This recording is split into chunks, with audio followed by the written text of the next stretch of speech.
You are listening to Part 5B of the podcast series, 21 Qualities of a Leader. Character cannot replace competence. Now, we've talked about the wonderful quality that character is in a leader. But what I want you to understand is a lot of people, they'll say, well, I know that they're not a good leader, but they have good character. No. You have to have character and competence. It's not either or. It's both and. Never substitute one for the other. Keep improving. Keep improving.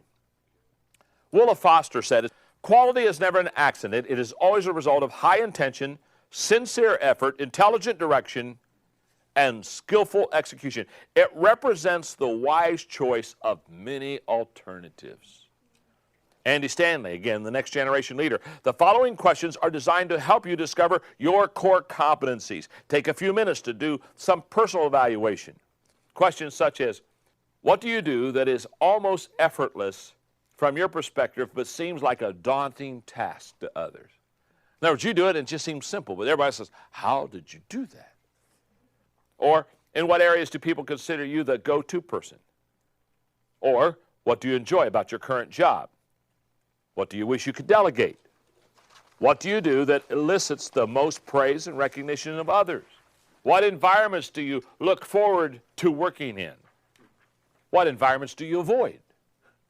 What kind of advice do people seek from you?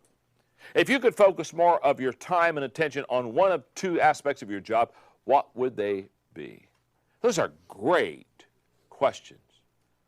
Or the self-evaluation. Again, this is stuff for you that is really going to help you in the area of competence. Self-evaluation is a necessary step in discovering your core competencies, but it's not enough.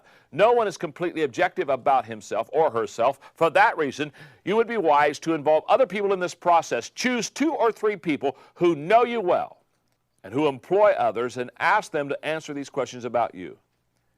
1, if I came to work for free, where in your organization would I add the most value?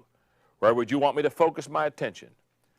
Where would I stand the most chance of success? What area or areas would you see to it that I avoid?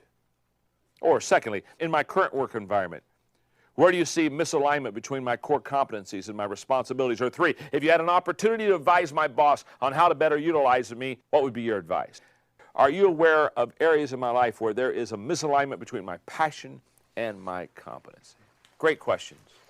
When I said a moment ago, to be competent, you wanted to hit the sweet spot. You wanted to be in the strength zone. Let me just clarify one thing before we go to the next quality, and here it is. This is very important. When I said don't work on your weaknesses, I really mean don't work on your weaknesses. You're only going to be average if you stay in the areas of your weaknesses. But there are 2 weak areas that are not a skill set that you need to work on constantly, all the time. 1 is attitude. Always work on your attitude, because if your attitude's like my attitude, it always needs adjusting. Isn't that true?